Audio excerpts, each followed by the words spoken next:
26 ವರ್ಷಗಳ ನಂಬಿಕೆ, ಲಕ್ಷಾಂತರ ಸಂತೋಷದ ಮದುವೆಗಳು. ಕನ್ನಡ ಮ್ಯಾಟ್ರಿಮನಿ ಡೌನ್ಲೋಡ್ ಮಾಡಿ.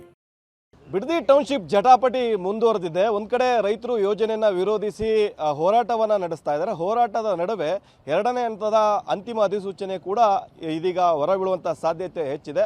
ಈ ನಿಟ್ಟಿನಲ್ಲಿ ನಿನ್ನೆ ರಾತ್ರಿ ಬೈರ್ಮಂಗ್ಲ, ಹೊಸೂರು ಗ್ರಾಮಗಳಲ್ಲಿ ಯೋಜನೆ ಪರವಾಗಿರುವಂಥ ರೈತರು ಕೂಡ ಪಟಾಕಿ ಸಿಡಿಸಿ ಸಂಭ್ರಮಾಚರಣೆ ಕೂಡ ನಡೆಸಿದ್ದಾರೆ.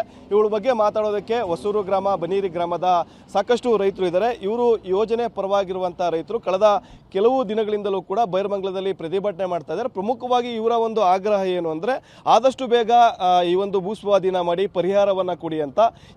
ಇವುಗಳ ಮಧ್ಯೆ ಸರ್ಕಾರ ಇದೀಗ ಅಂತಿಮ ಅಂದರೆ ಎರಡನೇ ಹಂತದ ಫೈನಲ್ ನೋಟಿಫಿಕೇಶನ್ ಕೂಡ ಓಡಿಸ್ತಾ ಇದೆ. ಅದರಲ್ಲಿ ಪ್ರಮುಖವಾಗಿ ಹೊಸೂರು ಗ್ರಾಮವಾಗಿರ್ಬೋದು, ಬನ್ನಿಗಿರಿ, ಜೊತೆಗೆ KG ಗೊಲ್ಲರಪಾಳ್ಯ ಮತ್ತು ಹರಳಾಳು ಸಂದ್ರ, ಈ 4 ಗ್ರಾಮಗಳ ಎರಡನೇ ಹಂತದ ಫೈನಲ್ ನೋಟಿಫಿಕೇಶನ್ ಕೂಡ ಆಗ್ತಾ ಇದೆ. ಸರ್, ಈಗ ಕೆಲವು ದಿನಗಳಿಂದಲೂ ಕೂಡ ಹೋರಾಟ ಮಾಡ್ತಾ ಇದ್ರಿ.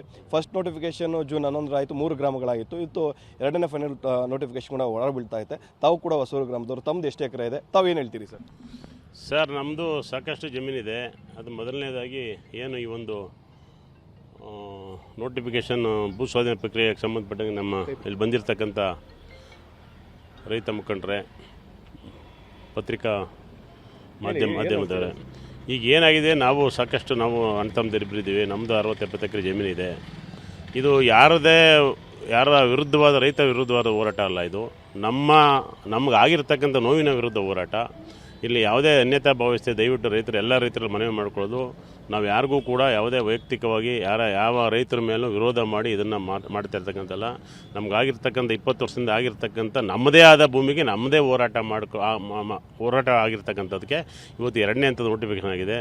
ಅದು ಸರ್ಕಾರಕ್ಕೆ ನಾನು ತುಂಬ ಧನ್ಯವಾದ ಹೇಳ್ತಾ, ಇಲ್ಲಿ ರೈತರನ್ನ ಗಮನಿಸಿ ಆ ಒಂದು ಪರಿಹಾರವನ್ನು ಮಾಡಿ ರೈತರಿಗೆ ಬೇಗ ಇದ್ರ ಬಗ್ಗೆ ಒಂದು ಸೂಕ್ತವಾದ ಪರಿಹಾರ ಕೊಟ್ಟು ಅವ್ರನ್ನ ಈ ಪ್ರಾಜೆಕ್ಟಲ್ಲಿ ಸೇರಿಸ್ಕೋಬೇಕು ಅನ್ನೋ ಇದಕ್ಕೆ ನಾನು ಮುಖ್ಯಮಂತ್ರಿಯವ್ರನ್ನ ಮತ್ತು ಶಾಸಕರನ್ನ ಮತ್ತು ನಮ್ಮ ಸುರೇಶ್ ಅವ್ರನ್ನ ಮತ್ತು ಎಲ್ಲ GBD ಅಧಿಕಾರಿಗಳನ್ನ ಅವ್ರನ್ನೆಲ್ಲ ನಾನು ತುಂಬ ಹೃದಯದಿಂದ ಅವರಿಗೆ ಒಂದು ಧನ್ಯವಾದ ಅರ್ಪಿಸ್ತೀನಿ. ಈಗ ಫಸ್ಟ್ ನೋಟಿಫಿಕೇಶನ್ನಲ್ಲಿ ಜೂನ್ 11 ಆಯಿತು, 3 ಗ್ರಾಮಗಳಾಗಿತ್ತು.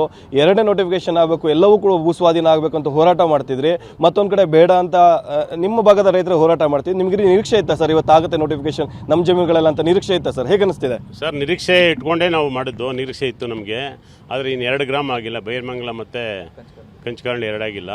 ಸ್ವಲ್ಪ ಸಣ್ಣ ಬಣ್ಣ ಟೆಕ್ನಿಕಲ್, ಅದಕ್ಕೆ ADBಗೆ ಸಂಬಂಧಪಟ್ಟಂಗೆ ಏನೋ ವ್ಯತ್ಯಾಸ ಆಗಿದೆ, ಅದು ಕೂಡ ನಡೆಸಲಾಗುತ್ತೆ. ಎಲ್ಲನೂ ಕೂಡ ಒಂದೇ ಸಾರಿ ನೋಟಿಫಿಕೇಶನ್ ಆಗಬೇಕಾಯಿತು. 2 ಗ್ರಾಮ ಆಗಿಲ್ಲ. ಇಲ್ಲಿ ಯಾವುದೇ ವಿಲೇಜನ್ನು ಇಂಗಿಡಿಸ್ಬೇಕು ಅಂತ ಏನಿಲ್ಲ, ಇಂಗಿಡಿಸೋಕ್ಕೂ ಆಗೋದಿಲ್ಲ. ಇದು ಹಾಕಿರ್ತಕ್ಕಂಥ ಒಟ್ಟು ಪ್ರಾಜೆಕ್ಟಲ್ಲಿ ಎಲ್ಲ ಗ್ರಾಮಗಳು ಆಯ್ತದೆ. ಈಗ ತುಂಬ ಖುಷಿ ಆಗ್ತಾ ಇದೆ. ಇಲ್ಲಿ ನಾನು ಹೇಳಿಲ್ವಾ, ಯಾವ ರೈತರ ವಿರುದ್ಧವಾದ ಹೋರಾಟ ಅಲ್ಲ, ಯಾರ ವಿರುದ್ಧವಾಗಿ ನಾವು ಮಾಡ್ತಾ ಇಲ್ಲ. ನಮ್ಮ ಹಕ್ಕಿಗೋಸ್ಕರ ನಮ್ಮ ಇಲ್ಲಿ ರೈತನ ಪರಿಸ್ಥಿತಿ ನೋಡಿ ಇದು ಮಾಡ್ತಿರ್ತಕ್ಕಂಥ ಇದು ಅನಿವಾರ್ಯ ಕೂಡ ಆಗಿತ್ತು. ನಾವು ಯಾರ ವಿರುದ್ಧ ಆಗಲಿ ನನಗೆ ಆಗಿರ್ತಕ್ಕಂಥ ಗಲಾಟೆಗೂ ಕೂಡ ನಾನು ವಿಷಾದ ವ್ಯಕ್ತಪಡಿಸ್ತೀನಿ. ಖಂಡಿತ ಒಬ್ಬ ಹೆಣ್ಮಗಳನ್ನ ಅವರು ರಾಜಕೀಯದವ್ರು ಏನು ಹೇಳ್ತಾರೆ ನೋಡಿ, ಈಗ ಕೇಸ್ ಹಾಕ್ಬಿಟ್ರು, ಹೊಡೆದ್ಬಿಟ್ರು ನೋಡಿ. ವಾಸ್ತವಾಂಶ TVನಲ್ಲೇ ಬರ್ತದೆ. ಅಟ್ಟಾಡಿಸ್ಕೊಂಡು ಜೀಪಲ್ಲಿ ಒಳಗಡೆ ಇರೋರನ್ನ ಇಟ್ಕೊಂಡು ಹೆಣ್ಮಕ್ಳುಗಳನ್ನ ಹೊಡೆದವ್ರೆ. ಅದು ಆ ಪರಿಸ್ಥಿತಿ ನೋಡಿ ಪೊಲೀಸರು ಕೇಸ್ ಹಾಕಿರ್ಬೇಕು. ಯಾರೂ ನಾವು ವೈಯಕ್ತಿಕವಾಗಿ ಕೇಸ್ ಹಾಕಿ ಅಂತ ನಾವು ಅವ್ರ ಮೇಲೆ ಮಾಡಿಲ್ಲ. ಅನಿವಾರ್ಯವಾಗಿ ಅವರಾಗಿರ್ತಕ್ಕಂಥ ಹೆಣ್ಮಕ್ಳುಗಳು ಕಂಪ್ಲೇಂಟ್ ಕೊಟ್ಟರು. ಆ ಹೆಣ್ಮಕ್ಳು ನೋಡೋಕ್ಕಲ್ಲ, ಅಳಿತಾ ಕೂತ ಅವ್ರ ಕುಟುಂಬದಲ್ಲಿ. ನಾನು ಹೋರಾಟ ಇದೆ, ನಿಮ್ಮ ಜಮೀನಿಗೆ ಬಂದರೆ ನೀವು ಹೋರಾಟ ಮಾಡಿ. ದಯವಿಟ್ಟು ಇಂಥದ್ದು ಆಗಿರೋದ್ರಿಂದ ಬೇಜಾರಾಯ್ತದೆ. ನಾವು ಯಾರ ಮೇಲೆ ಯಾವುದೇ ಇರೋದ ಕೇಸ್ ಹಾಕ್ಸ್ಬೇಕು, ಇನ್ನೊಂದು ಹಾಕ್ಸ್ಬೇಕು ಅನ್ನೋದು ಯಾವ ಉದ್ದೇಶವೂ ಇಲ್ಲ. ಇದು ಒಂದು ಉತ್ತಮವಾದ ಪ್ರಾಜೆಕ್ಟು. ಎಲ್ಲರೂ ಕೂಡ ಸಹಕರಿಸಿ ಎಲ್ಲರೂ ಅನುಭವ ಮಾಡ್ಕೋಬೇಕು. ನನ್ನ ಅಭಿಪ್ರಾಯ ಅಷ್ಟೇ, ಬೇರೆಯವರು ಅವರು ಏನು ಇದು ಕೊಡ್ತಾರೆ. ನಮ್ಮ ಅಭಿಪ್ರಾಯ, ನಮ್ಮ ರೈತರ ಅಭಿಪ್ರಾಯ, ನಾವು ಇದು ಸೇರಿರ್ತಕ್ಕಂಥ ಎಲ್ಲ ನಮ್ಮ ಪರವಾದ ರೈತರ ಒಟ್ಟಭಿಪ್ರಾಯ ಆಗಿದೆ.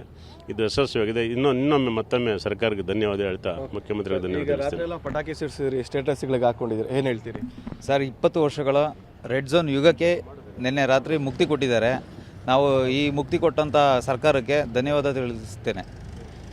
ಓಕೆ ಸರ್, ತಾವು ಕೂಡ ಹೇಳ್ತಾ ಇದ್ರಿ, ನನ್ನ ಜಮೀನಲ್ಲಿ ಬೋರ್ವೆಲ್ ಕೊರ್ಸಿದ್ರೆ ನೀರು ಬರ್ತಾ ಇಲ್ಲ ಅಂತೇಳಿ. ಮೊದಲನೇ ಹಂತದ್ದಾಗಿತ್ತು, ನಮ್ಮ ಜಮೀನುಗಳು ಆಗಬೇಕು ಅಂತ ಹೇಳ್ತಿದ್ರಿ. ಎರಡನೇ ಹಂತದಲ್ಲಿ 3-4 ಗ್ರಾಮಗಳು ಕೂಡ ಆಗಿದೆ. ಏನು ಹೇಳ್ತೀರಿ ಸರ್? ಸರ್, ನಮಗೆ ತುಂಬ ಖುಷಿಯಾಗಿದೆ. ನಮ್ಗೆ 20 ವರ್ಷದಿಂದ ಆಗದೆ ಇರೋದು ಇವತ್ತು ಮುಕ್ತಿ ಕೊಡಿಸೋರೆ ನಮ್ಮ ಮುಖ್ಯಮಂತ್ರಿಗಳು, ನಮ್ಮ ಶಾಸಕರು, ನಮ್ಮ DK ಸುರೇಶ್ ಅವರು. ಅವ್ರಿಗೆ ಕೋಟಿ ನಮಸ್ಕಾರಗಳು ಅವ್ರಿಗೆ. ಏಕೆ ಅಂತಂದರೆ ಇವತ್ತು 20 ವರ್ಷದಿಂದ ಏನು ವನವಾಸ ಬಿದ್ದಿದ್ವಿ, ಬ್ರೋಕರ್ ದಂಧೆಗೆ ಬ್ರೇಕ್ ಹಾಕವ್ರು. ಇವತ್ತು ಏನು ಬ್ರೋಕರ್ಗಳು 30 ಲಕ್ಷ 40 ಲಕ್ಷಕ್ಕೆ ತಗೊಂಡು 70 ಲಕ್ಷ 80 ಲಕ್ಷಕ್ಕೆ ಮಾರ್ತಿದ್ರು, ಅವ್ರಿಗೆ ಇವತ್ತು ಬ್ರೇಕ್ ಹಾಕಿದ್ದಾರೆ ನಮ್ಮ ಡಿ ಕೆ ಶಿವಕುಮಾರ್ ಅವರು. ಈಗ ಫೈನಲ್ ನೋಟಿಫಿಕೇಶನ್ ಆಯಿತು, ಪರಿಹಾರ ಆದಷ್ಟು ಬೇಗ JMC ಮಾಡಿ ಪರಿಹಾರ ಕೊಡಬೇಕು ಅಂತ ಆಗ್ರಹಿಸ್ತೀರಿ? ಸರ್ ನಮ್ಗೆ ಅರ್ಜೆಂಟಾಗೆ ನಮಗೆ JMC ಮಾಡಿ ದುಡ್ಡು ನಮಗೆ ದುಡ್ಡು ಕೊಡಿ, ಸೈಟ್ ಕೊಡಿ. ನಮ್ಗೆ ಅರ್ಜೆಂಟಾಗೆ ಮಾಡ್ಕೊಡ್ಬೇಕು ನಮ್ಮ ಡಿ ಕೆ ಶಿವಕುಮಾರ್ ಸಾಹೇಬ್ರ ಹತ್ರ ನಾವು ಕೇಳ್ಕೊಳ್ಳೋದು ಇಷ್ಟೇ.